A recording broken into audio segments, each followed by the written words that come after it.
In the harsh cold of winter, where the wind bites and the snow never stops falling, one man dared to build a cabin unlike any other, a cabin that neighbors mocked as a foolish experiment. But when the sun's rays heated it to a perfect 82 degrees Fahrenheit, they realized they had underestimated his genius. This is the story of the man who changed the way we think about warmth, survival, and innovation in the wilderness. Before we dive into this incredible journey, let us know where you're watching from. And if you're captivated by stories of survival and innovation like this, don't forget to hit that subscribe button, because the next chapter will blow your mind even further. When the winter winds began to howl across the frozen land, Elias Brennan stood at the edge of his land, watching the empty horizon. The mountain town of Eastwood was a small and isolated community, tucked deep within the Rocky Mountains, where the only constant was the snow. Yet to Elias, the snow was more than just a cold nuisance. It was an enemy to be conquered, a reminder that the wilderness could swallow a person whole if they weren't prepared. And Elias had a plan, one that could change everything for him and his neighbors. Elias was no stranger to hardship. A former blacksmith from the east, he had moved to Eastwood years earlier, eager to escape the crowded cities and make his mark in the unspoiled wild. He had built a modest cabin for himself, using the traditional techniques of the time: rough-hewn logs, a slanted roof, and a fireplace to ward off the winter chill. But the cold never truly left. Even with his fire crackling at all hours, Elias could only manage to keep his cabin at a meager 45 degrees Fahrenheit, a constant reminder that the mountains held the power to freeze a man alive if he wasn't careful. But Elias wasn't careful. He was determined. He'd spent months observing the light and heat of the sun, the way it shifted and filtered through the forest. He knew that there had to be a better way, a way to trap the warmth of the sun and hold it within the walls of his home, even when the bitter winds blew outside. And so he set to work. At first, Elias's neighbors thought little of his ideas. He was eccentric, sure, but his tinkering was nothing new. They'd seen his experiments with wood and glass, his attempts to create the perfect insulating materials, but they laughed behind his back, calling him the madman who wanted to live in a greenhouse. His cabin, however, would prove them wrong. The building itself was a departure from the traditional log cabins that dotted the landscape of Eastwood. Instead of thick logs stacked haphazardly, Elias's design incorporated large windows and transparent panels that would catch the sunlight during the day, storing its warmth inside. It was a far cry from the rustic designs that everyone else had come to rely on, and to the people of Eastwood, it looked more like a glass house than a cabin. Yet as Elias stood there watching the progress of his labor, he couldn't shake the feeling that he was on the brink of something revolutionary. His cabin might have looked like an oddity, but to him, it was the key to surviving the cold. He could already feel the warmth of the sun through the glass, even on the days when the skies were overcast. Days turned into weeks, and as the first snowfall settled over the mountain, Elias's cabin began to take shape. His neighbors continued to mock him, but Elias was undeterred. He knew that if the sun was kind, his cabin would warm itself, and he would be able to show them all what true ingenuity looked like. The first snowfall of the season had come early that year, blanketing the mountains in a thick layer of white. Elias had already begun his preparations for winter, making sure that the firewood was stacked high and his supplies were ready. But nothing could have prepared him for the moment when the sun finally broke through the clouds, casting its golden rays on the glass walls of his new cabin.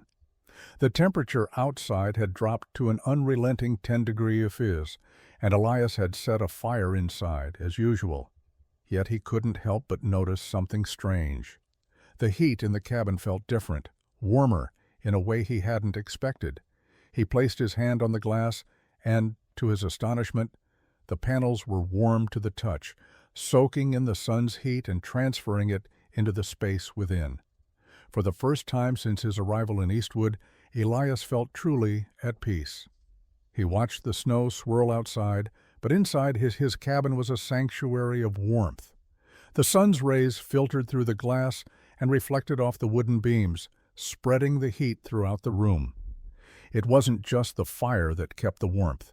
It was the cabin itself, built to store and release heat like a living organism. But the real test came the next day. Elias had invited his neighbors over to see the cabin, and they were skeptical. They had mocked him for months, calling his cabin a foolish dream, a structure doomed to fail. They had no idea what awaited them. As they stepped inside, they immediately felt the difference. It wasn't just the warmth that enveloped them, but the quality of the heat. It wasn't the dry, biting cold of the wind outside or the oppressive weight of a log cabin's stifling warmth.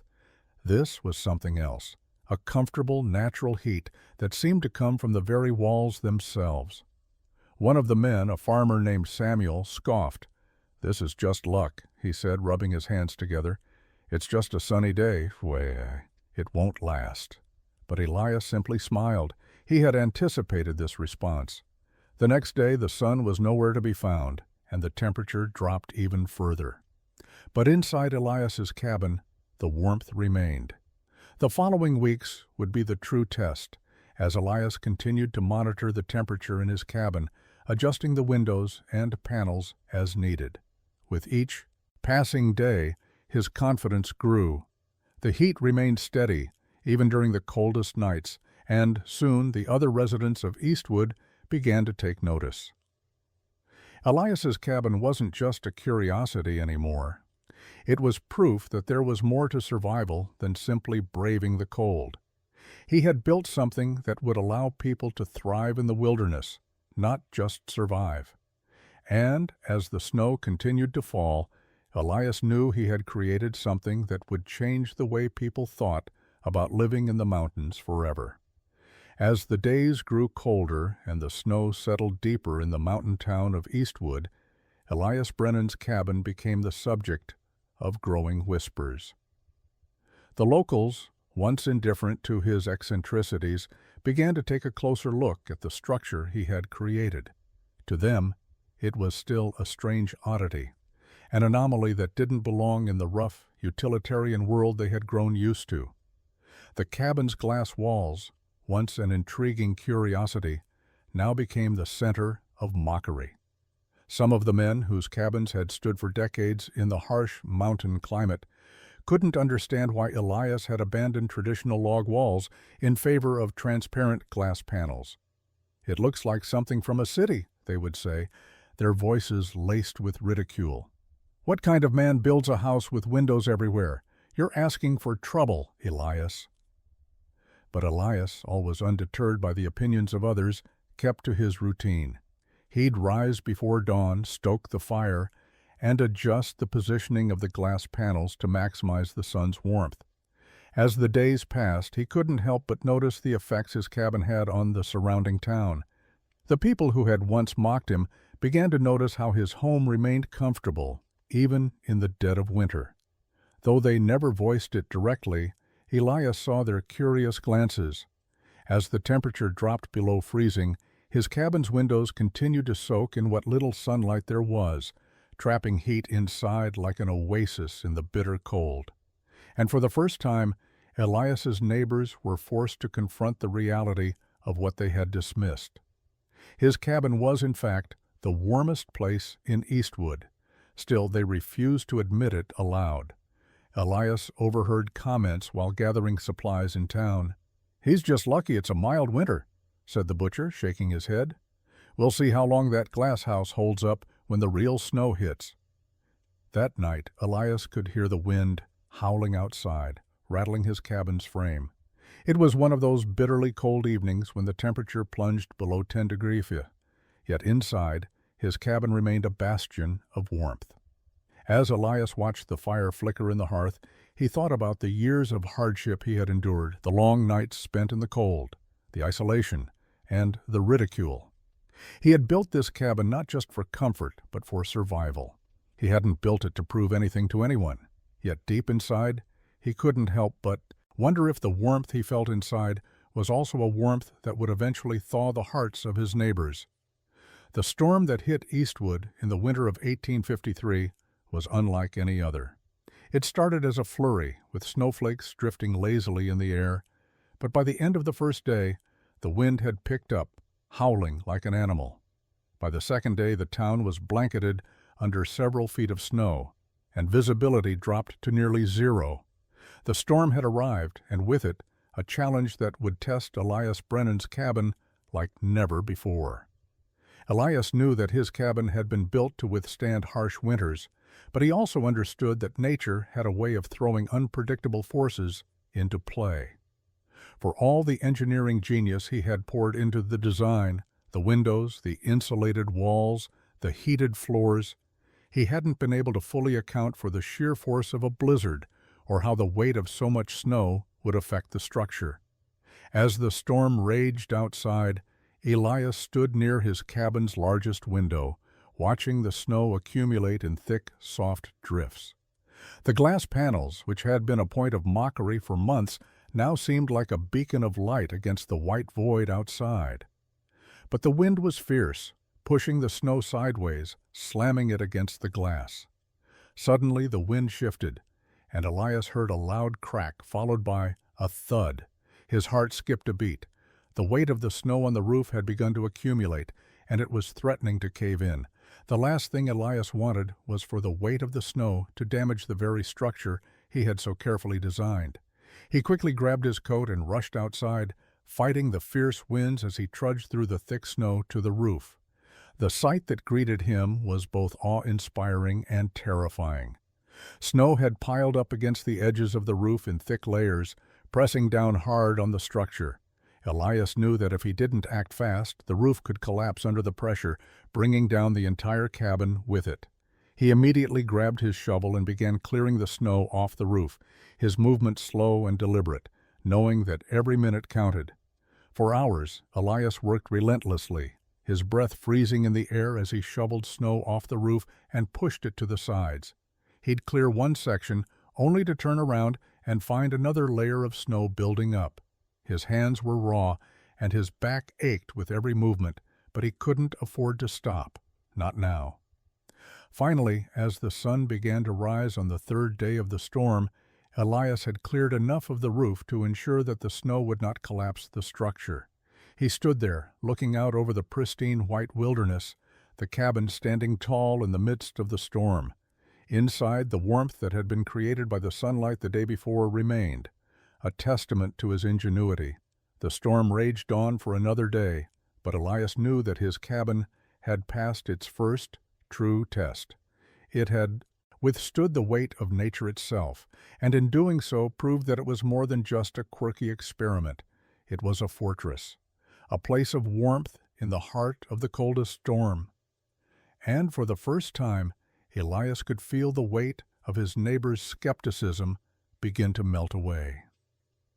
By the time the storm finally subsided, Eastwood had been transformed. What had once been a bustling town filled with activity and noise was now a white wilderness.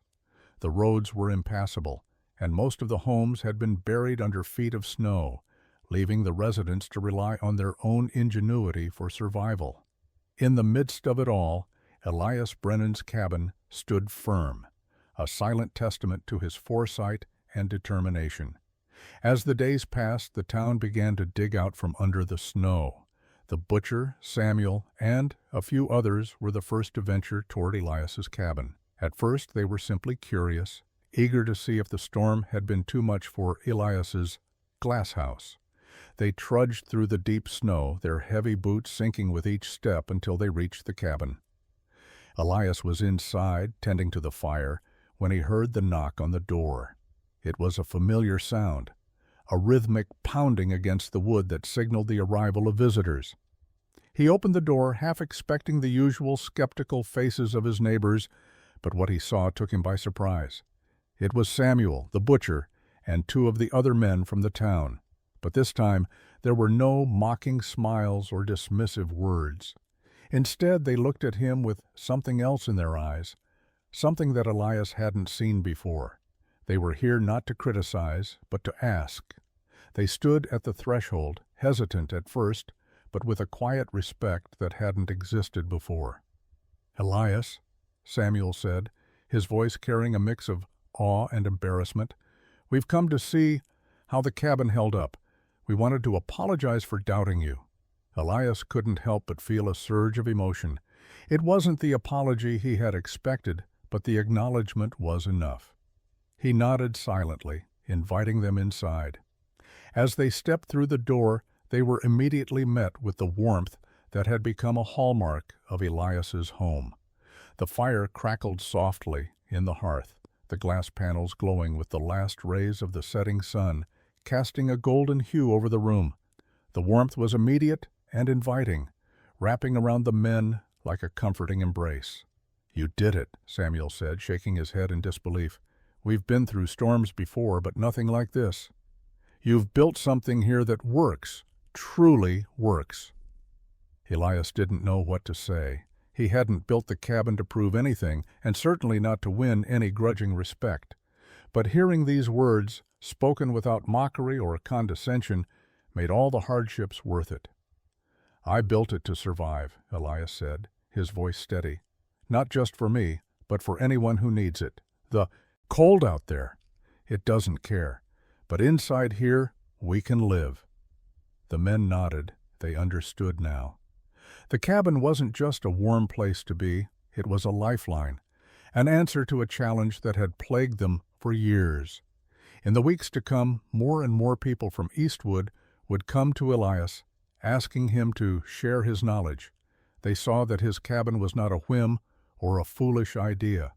It was a solution, one that had stood the test of the harshest winter storm they'd ever faced. The respect that Elias had earned that day was more than just a recognition of his ability to withstand nature's wrath.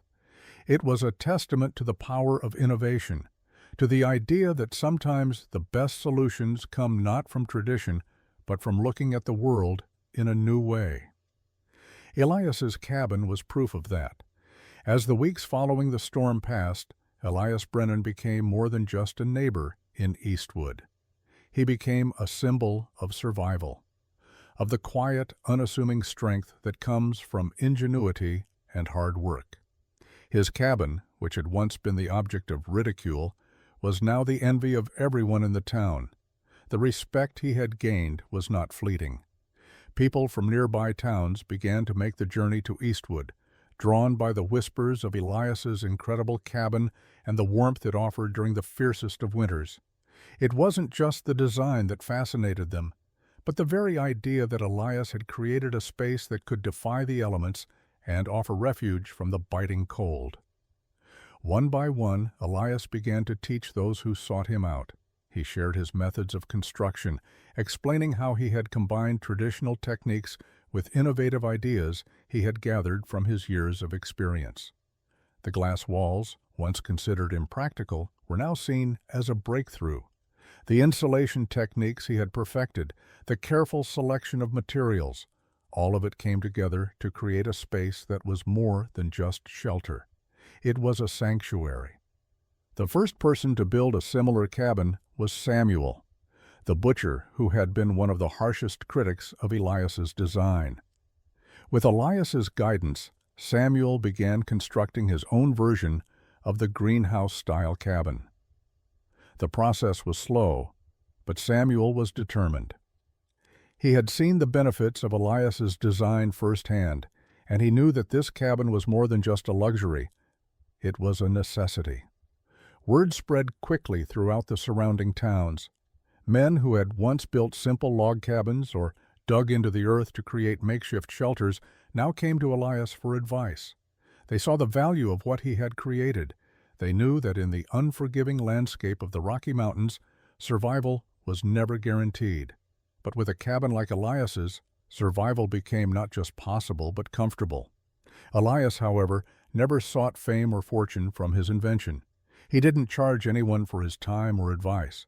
For him, the true reward was seeing the lives of others improve, knowing that he had played a part in ensuring that people could live in harmony with the land instead of simply enduring it. As more cabins like his began to rise throughout Eastwood and beyond, Elias felt a quiet satisfaction. He had set out to solve a problem, and in doing so, he had changed the way people thought about survival. He had turned a simple cabin into a symbol of resilience, ingenuity, and hope. But perhaps the greatest reward came when Elias returned to his cabin one night, weary from another long day of helping his neighbors. As he stood in the doorway looking out over the snow-covered mountains, he realized that what he had built wasn't just a home. It was a legacy, one that would stand for generations to come. The warmth of his cabin and the lessons he had shared would ripple out, touching lives far beyond Eastwood. And in the end, that was the greatest accomplishment of all. Spring came slowly to Eastwood, like a hesitant guest at a winter feast. The days began to lengthen, the sun rising earlier and staying longer, but the snow remained thick on the ground, stubbornly refusing to leave. While the town thawed, Elias Brennan's cabin continued to offer shelter, warmth, and safety against the lingering chill. It was during this time that Elias's cabin faced a new challenge, one that had little to do with the weather and everything to do with the people around him. The town of Eastwood had changed since the storm. People were beginning to realize the significance of Elias's design, not just in terms of the cabin itself, but what it represented, a new way of thinking, a new approach to surviving in the harsh conditions of the Rocky Mountains. More and more, people began asking for Elias's help, but it was not just with building their cabins. They were asking for his time, his advice, and his insight into how they could live better lives in the unforgiving environment. At first, Elias was happy to help. It was satisfying to see his ideas take root in other cabins, to know that the warmth he had built into his own home could be shared with others. But soon the requests began to feel like an endless stream. People would show up at his door unannounced, expecting to be let in, asking for help with their own homes, their own problems. It seemed that Elias's time was no longer his own. It was becoming harder and harder to focus on the simple life he had envisioned when he first moved to Eastwood.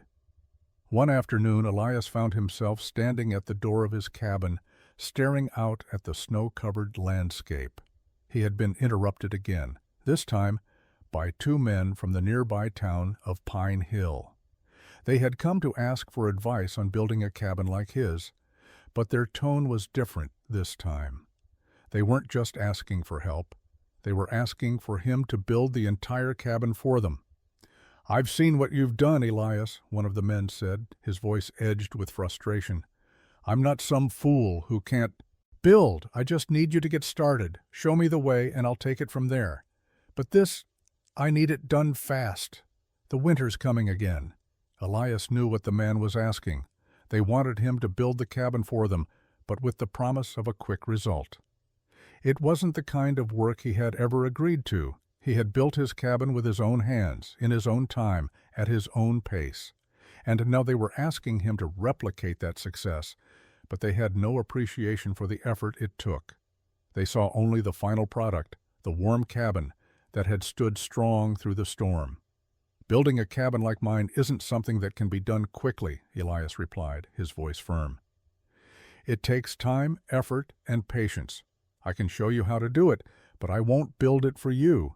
You'll need to put in the work yourself." The man didn't take the answer well. "You're asking us to waste our time. You've made a name for yourself, Elias. Don't pretend like you're not looking for recognition." Elias felt a knot form in his stomach. Recognition had never been his goal. He had simply wanted to survive, to live in harmony with the land. But now it seemed that his invention was becoming something more than that, something that others thought they could claim without understanding the true meaning behind it. The pressure of being a symbol of success, a symbol of innovation, was starting to weigh heavily on Elias. The tension between Elias and his neighbors continued to grow. What had started as admiration for his ingenuity had slowly morphed into an expectation that he would provide for them, a demand for his expertise and labor. Every day brought a new knock at his door, a new request for help, advice, or materials. The town, once a place of quiet independence, was now a place where Elias's cabin stood as a monument to what could be achieved and an unspoken burden on his shoulders. One evening, after another long day of answering questions and offering advice to the latest round of visitors, Elias found himself standing in his cabin, staring out of the glass panels that had once seemed like a beacon of warmth and comfort. Now, they felt like a barrier between him and the world outside. The calm, silent snow that had once comforted him now seemed endless, as though it stretched forever, a metaphor for the isolation he felt. He had built this cabin for himself, to give him a sanctuary from the world. Yet, as his neighbor's expectations grew, he found himself wondering if he had truly achieved the peace he sought. Would he ever be able to sit in the warmth of his cabin without feeling the pull of others' needs? That night, Elias sat down to write a letter to his brother in the East, a letter he had been meaning to send for months. He had never been much of a writer, preferring the solitude of his hands-on work, but he felt a need to express his thoughts, to lay out the growing frustration that had been eating at him. In the letter, he described the town's reaction to his cabin, the way people had begun to treat him as a source of endless assistance. "They see my cabin," he wrote, "and think it's a quick fix, a simple solution. But there is no shortcut to this kind of life. The cabin wasn't just built with wood and glass. It was built with time, patience, and persistence." Elias knew that he couldn't continue to give without receiving something in return. His mind wandered to the future, to the possibility of leaving Eastwood behind.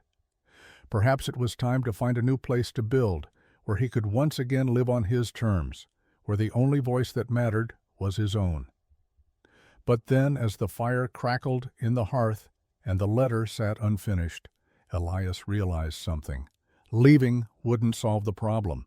It wasn't just the demands of others that made him feel isolated. It was the distance he had created between himself and the people who had once been his neighbors, his community. Perhaps the true test wasn't in building something great, but in how to live with it, how to maintain his integrity and vision while also sharing what he had learned. With a deep breath, Elias folded the letter, set it aside, and walked to the window. The snow was still falling, but now, as he looked out over the land, he felt a new understanding take root. It wasn't enough to just survive. He needed to find a way to live, not just for himself, but alongside others, in harmony with both his creation and the community that had helped him make it possible. Spring's arrival was still distant in Eastwood, though the days had grown a little longer and the sun had finally started to show its face.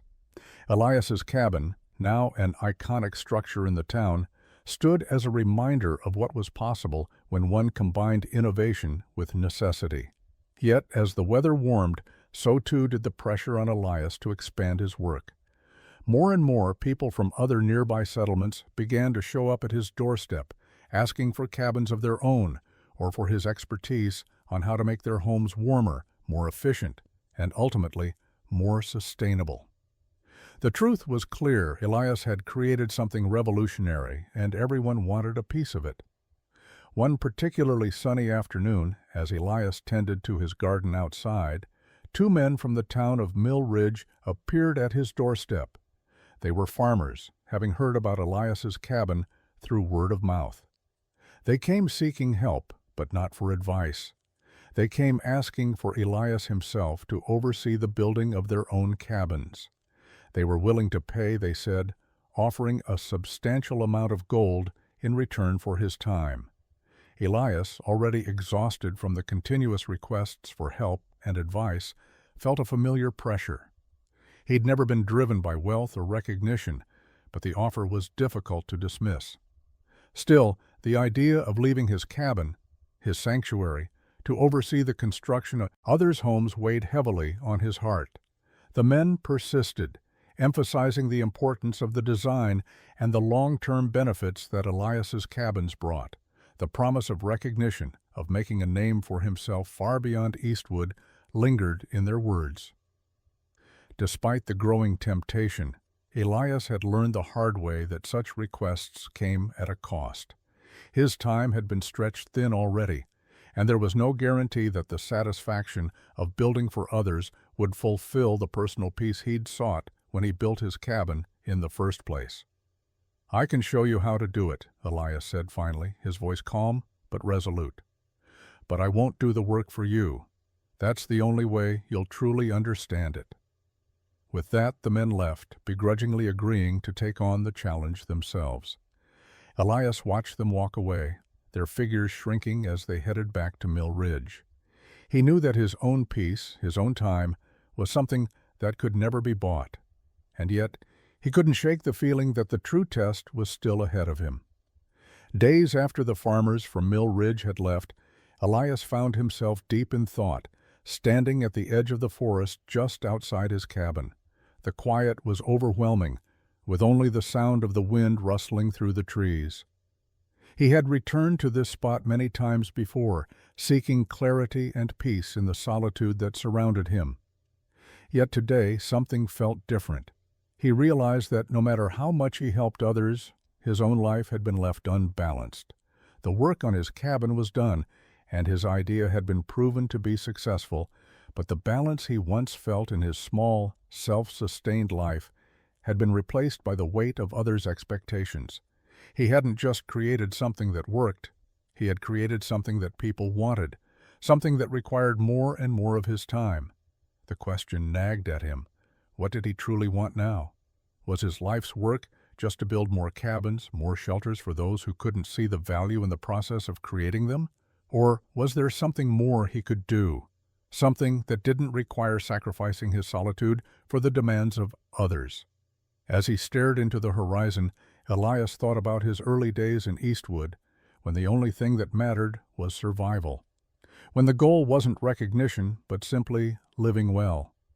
What had driven him then? It wasn't ambition, it was necessity. But now, it seemed as though necessity had turned into something else, something that could potentially consume him if he wasn't careful. A realization dawned on him, sharp and clear. Elias didn't need to leave Eastwood, nor did he need to build for others. What he needed was a way to connect with his community without losing his sense of self, without compromising his beliefs about what was truly valuable. He had already given them the knowledge they needed. It was time to trust them to build their own futures. Returning to his cabin, Elias felt lighter than he had in weeks. He could see the path ahead, not one of construction, but one of guidance. He could teach, share knowledge, and inspire. But he didn't have to do the work for them. He had already proven that his creation worked. Now it was time to give others the space to create their own legacies. By the middle of summer, Eastwood had transformed into a busy hub of activity. The once quiet town was now filled with trappers, farmers, and settlers, all eager to learn from Elias Brennan's success. As the sun shone brighter each day, the pressure on Elias grew heavier. The town's expectations were clear. Elias had built something extraordinary, and they wanted him to share it with everyone. Elias had always believed that survival in the wilderness was a matter of ingenuity, patience, and understanding the land. He hadn't built his cabin for fame or recognition. It was simply his solution to a problem he had lived with for years. But as more and more people sought his expertise, he began to feel a weight that he hadn't anticipated. Every morning he would awaken to knocks on his door. Farmers needed help with insulation, settlers wanted advice on how to build their own shelters, and trappers asked for tips on how to make their cabins more secure. While Elias had always been willing to lend a hand, the constant demands left him with little time to work on his own projects. He could feel the slow burn of exhaustion creeping in. His desire for peace, the simple solitude he had once cherished, now seemed like a distant memory. One evening, as the sun dipped below the horizon and the town quieted for the night, Elias sat in front of the fire in his cabin, watching the flames flicker. He thought about how far he had come from the man who first arrived in Eastwood, looking for a way to survive the harsh winters. He had created something that others believed was impossible, and yet, in doing so, he had become a prisoner to his own success. Elias knew that something had to change. He could not continue to sacrifice his own peace for the sake of others. He had given them the knowledge they needed, but it was clear that his work was far from done. He still had his own plans, his own dreams of what he could build, but those dreams now felt increasingly out of reach. The next day, Elias decided to take a walk into the wilderness. He needed time away from the town, time to reconnect with the land that had once given him peace. As he walked through the dense forest, the quiet of nature embraced him. The sound of birds in the trees and the rustle of leaves underfoot reminded him why he had come to Eastwood in the first place, to find peace, to live in harmony with the land. That afternoon, Elias made a decision. He would continue to help those who truly needed it, but he would set boundaries. He would teach, but he would no longer allow himself to become overwhelmed by the demands of others. His cabin, his sanctuary, was a place of respite, and he would protect it. The knowledge he had gained over the years was valuable, but it was his to share on his terms. The wilderness had taught him many lessons, but the most important one was that survival wasn't just about overcoming the wild. It was about knowing when to step back and protect what mattered most. Elias returned to Eastwood with a new sense of purpose. The land had given him the clarity he needed, and now he was ready to put his plan into action. The town had relied on him for so long, but it was time for the people of Eastwood to learn to stand on their own.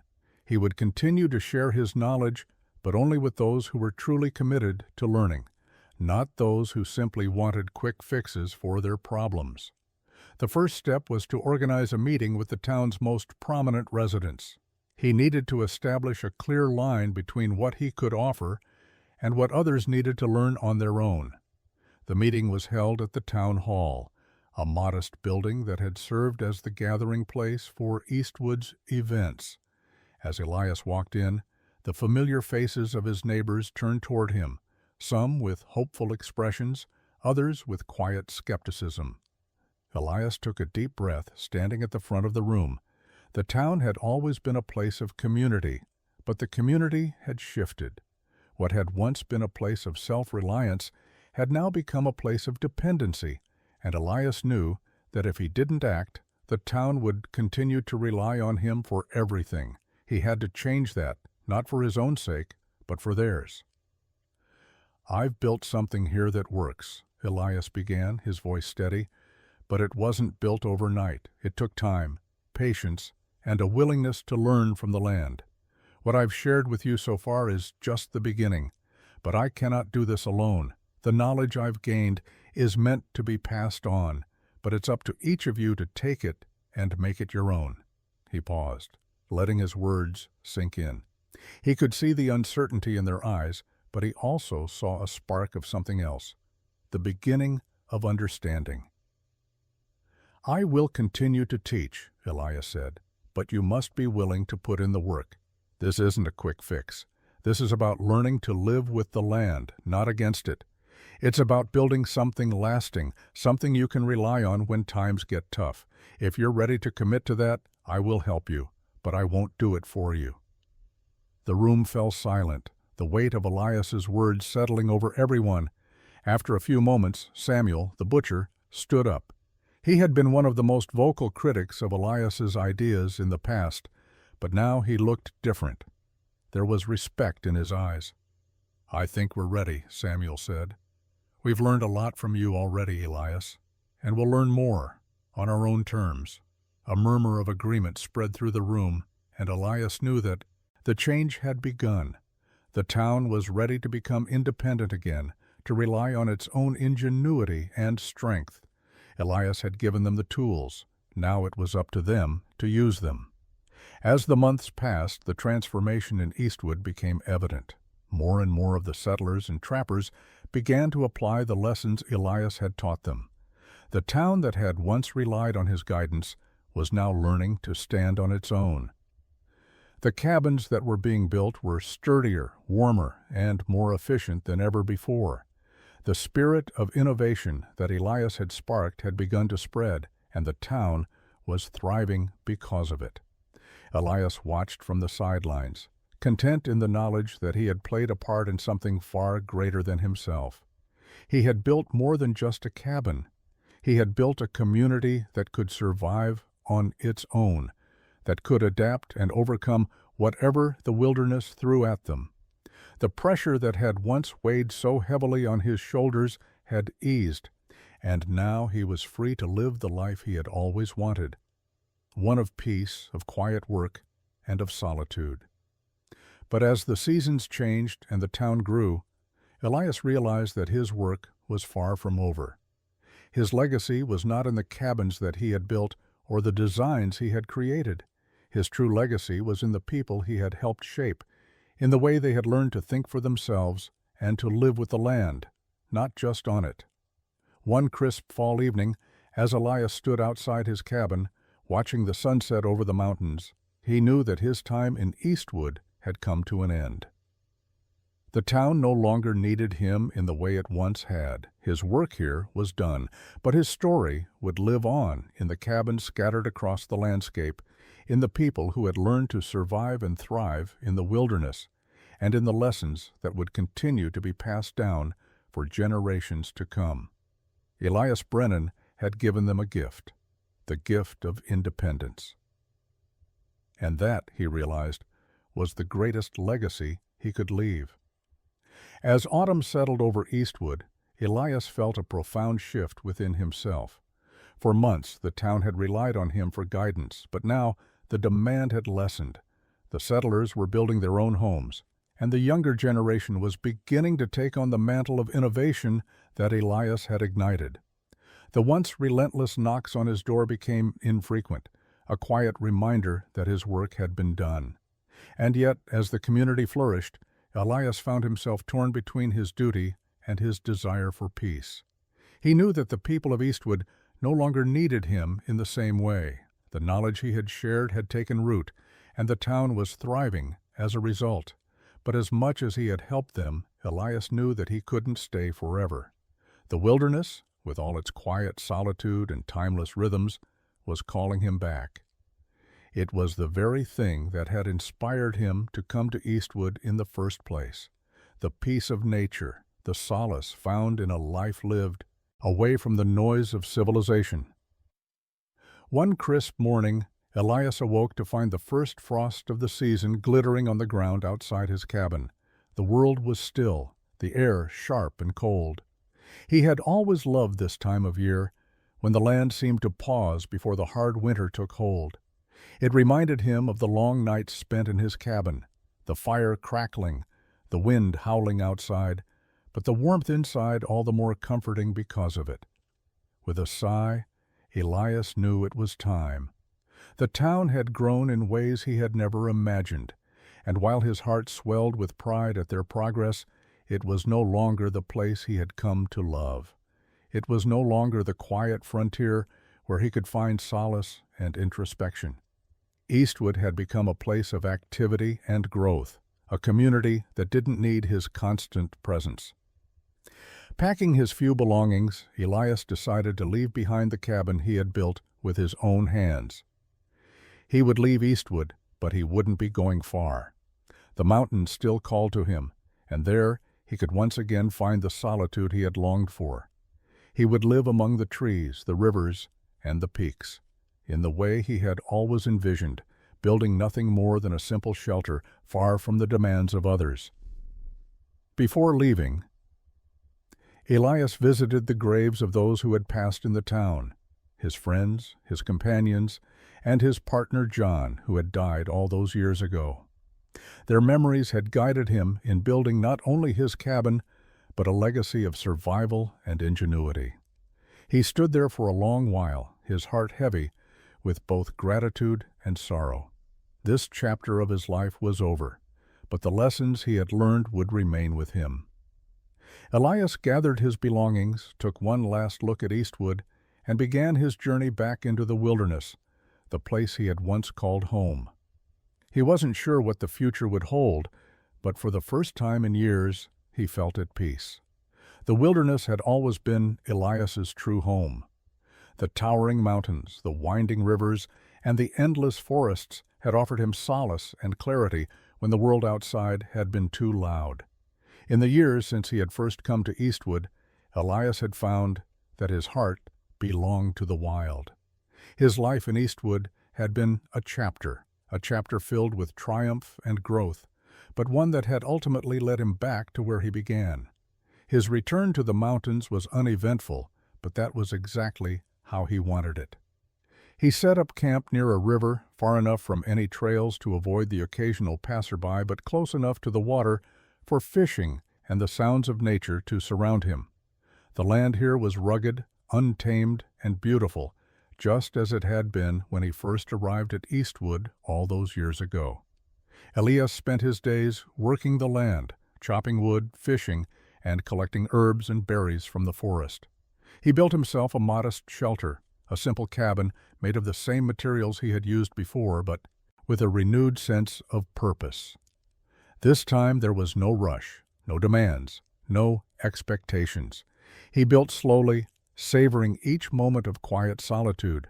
As he worked, Elias found himself reflecting on the lessons he had learned during his time in Eastwood.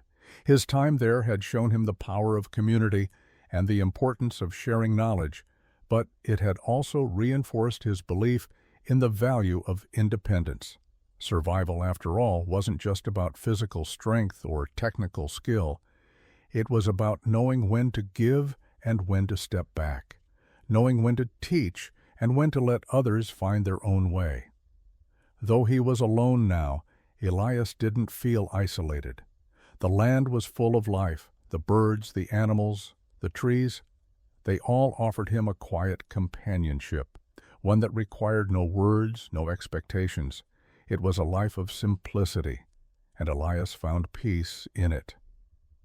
In the evenings, as he sat by the fire, Elias allowed himself to think about the people of Eastwood. He wondered how they were faring, how the younger generation had embraced the lessons he had passed down. He could picture them standing in their own cabins, the warmth from the sun filtering through their windows, just as it had in his cabin all those years ago. The thought made him smile. He had given them the gift of independence, and that, he realized, was the true legacy of his work. In the silence of the mountains, Elias Brennan had found what he had been searching for, a life of peace, of quiet purpose, and of solitude. And as the seasons changed around him, he knew he had come home. The years passed quietly for Elias in the wilderness. The world around him shifted, as it always did, the seasons changing and the land continuing to shift and grow. He had grown older, his hair graying, his movement slower, but his spirit remained the same, resilient and content. One fall morning, as Elias gathered firewood for the coming winter, he felt a strange sense of stillness, the kind of stillness that comes just before something monumental happens. It wasn't fear or anxiety, but something more profound. As he stood in the quiet of the forest, the weight of his years seemed to settle in. He had lived a long life, one filled with adventure, hardship, and triumphs. But now, in the twilight of his years, Elias knew that it was time to begin the final journey. The decision wasn't sudden. It had been building inside him for some time, the recognition that his time in this world was limited. He had always known that death would come, just as it came for everyone who walked the earth. But now he felt its presence more acutely. His body had begun to show signs of age, and the solitude that had once given him comfort now felt like the quiet before a storm. Elias returned to his cabin, sitting down on the floor by the fire. He took a deep breath, allowing the warmth to fill him. The fire crackled, and for a moment Elias closed his eyes, listening to the sounds of the wilderness around him, the wind through the trees, the crackle of the fire. It was all so familiar, so comforting. In the distance, he could hear the faint sound of a bird calling, perhaps the same bird that had kept him company all those years ago. He smiled, feeling a sense of peace wash over him. Elias had built something more than just a cabin. He had built a life that had been rich with meaning and filled with the kind of quiet satisfaction that only comes from living in harmony with the land. When the time came, Elias passed away quietly in his sleep, the fire still burning low beside him. His legacy lived on in the land he had loved, in the cabins that still stood, and in the hearts of those who had learned from him. And so, Elias Brennan became part of the wilderness he had always cherished, his name and his story passing into legend, a quiet testament to a life well lived and to a man who had learned the most important lesson of all, that true survival wasn't just about living, but about living with purpose. Years had passed since Elias Brennan had left Eastwood and taken his final journey into the wilderness. The world outside had continued to change, as it always did, but there remained a quiet reverence for the man who had once built the unbreakable cabin, the man who had taught a town to stand on its own 2 feet. The cabins that had been built in Eastwood and the surrounding settlements were strong, built with the lessons Elias had passed down, but there was something more enduring than just the cabins themselves. Elias's legacy wasn't just in the structures that stood tall against the wilds of the frontier. It was in the way the people of Eastwood had learned to rely on themselves, how they had come together to form a community where each person contributed in their own way.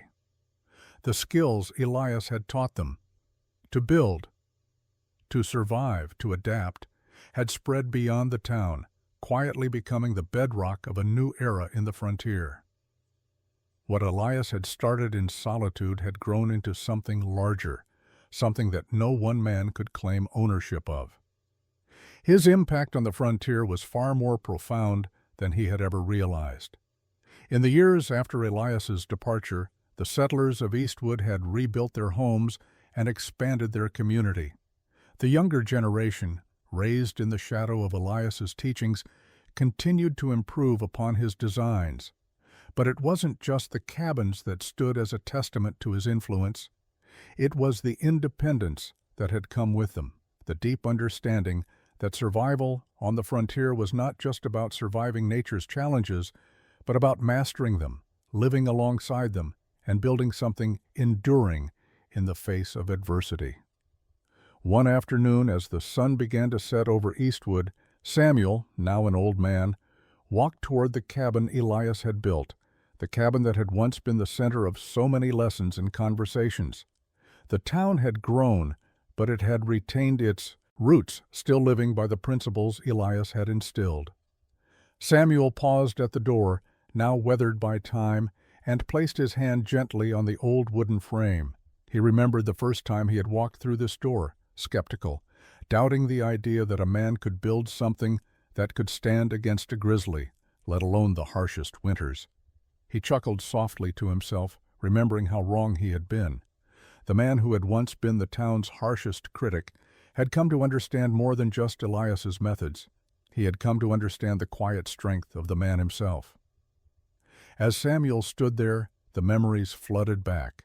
The discussions in the town hall, the mockery of Elias's designs, and finally the quiet pride in the community's eventual acceptance of those ideas. The town wasn't just surviving anymore, it was thriving. "You did it, Elias," Samuel whispered to the winds, as though the man himself might still be there listening. "You gave us something we never thought we could have, something that would last." The town's success wasn't something Elias had sought, nor was it something he could have predicted, but it was a success that could be attributed to his vision. The cabins, the self-reliance, the knowledge shared between generations, all of it had created something stronger than the land itself.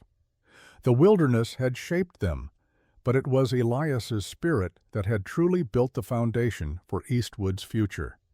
And though Elias was gone, his influence lived on in every structure, in every person who took pride in building something that could withstand the harshest trials.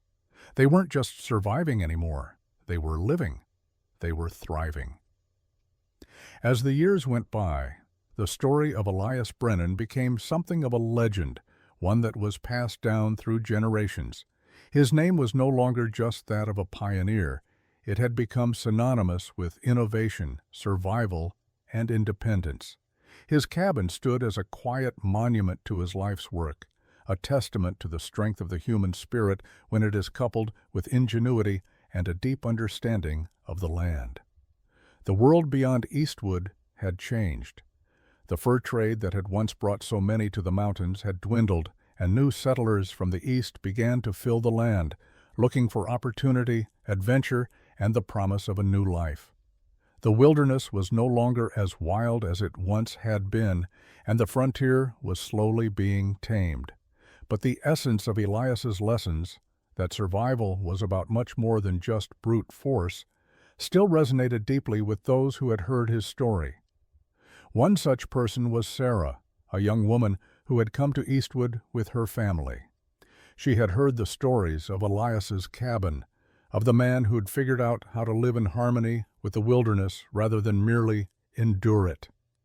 Sarah's family had settled on the outskirts of the town, struggling to build their own cabin, fighting the elements and adjusting to the ways of the land. It was hard, frustrating work, and Sarah found herself drawn to the stories of Elias, hoping that the wisdom of the past could help her family survive. One evening, as Sarah sat by the fire with her father, she asked him about Elias. He smiled, his face weathered by years of hard labor, and began to recount the stories of Elias's time in Eastwood. "They said he was an odd man," her father said, his eyes twinkling. "But he built more than just a cabin, Sarah. He built a way of life. He didn't just show us how to survive in the mountains. He showed us how to live with the mountains." Sarah listened intently, absorbing the lessons in her father's words. The wisdom of Elias Brennan was timeless, rooted in the very soil that made the frontier both beautiful and unforgiving. She knew that if her family was to survive, they would need to embrace the land just as Elias had. They would need to build not just for protection, but for resilience, for adaptability, and for the quiet peace that could only come from truly understanding the land around them. As Sarah looked out the window of their modest cabin, she could almost hear the wind whispering through the trees, as if it were calling her to carry on the legacy of Elias. She wasn't sure what the future held, but she knew that his lessons would guide her. The frontier, once seen as a vast and untamable wilderness, had become a home that Elias had helped build, not with bricks or stones, but with knowledge, determination, and a deep respect for the land. As the sun set over the mountains, Sarah made a silent promise to herself. She would live by the lessons of Elias Brennan, building something that would last, something that would stand firm against whatever the future might bring. His legacy would continue, passed down through generations, as strong and unyielding as the land he had loved. And in that moment, as the wind blew across the frontier, Elias Brennan's spirit seemed to linger, woven into the very fabric of the land he had helped tame.